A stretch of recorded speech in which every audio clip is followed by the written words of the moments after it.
మాధురితో దువ్వాడ శ్రీనివాస్ కు ప్రాణహాని ఉందంటూ భార్య వాణి ఆరోపించారు. దువ్వాడ నూతన ఇంటికి రాత్రి వాణి చేరుకున్నట్లు తమకు అనుమానంగా ఉందన్నారు. శ్రీనివాస్ తో తన కుటుంబం జీవితం ముడిపడి ఉన్నందున ఆయన రక్షణ తమకు ముఖ్యమన్నారు.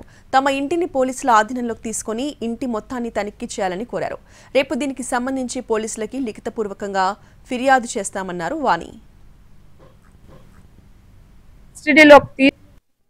ఎట్టి పరిస్థితుల్లో పోలీసులు వారు మా ఇల్లుని వాళ్ళ కస్టడీలోకి తీసుకొని ప్రతి ఒక్క రూమ్ ని చెక్ చేస్తూ నాకు గాని శ్రీని గారికి గాని నా పిల్లలకు గాని ఫుల్ గా సెక్యూరిటీ ఇవ్వాలనేది నేను కోరుకుంటున్నానండి. మూడో వ్యక్తి ఆ ఇంట్లో ఉండకూడదనేది దయచేసి మీ అందరికీ పోలీసుల వారికి నేను రిక్వెస్ట్ చేస్తున్నాను. ఎందుకంటే నా లైఫ్ నా పిల్లల లైఫ్ అందరి లైఫ్ కూడా రిస్క్ లో ఉందండి. నేటికి 10 days అనేది మేము కార్ షెడ్ లో ఉంటున్నాం. కేవలం మా ఇంట్లో ఎంటర్ అవ్వడానికే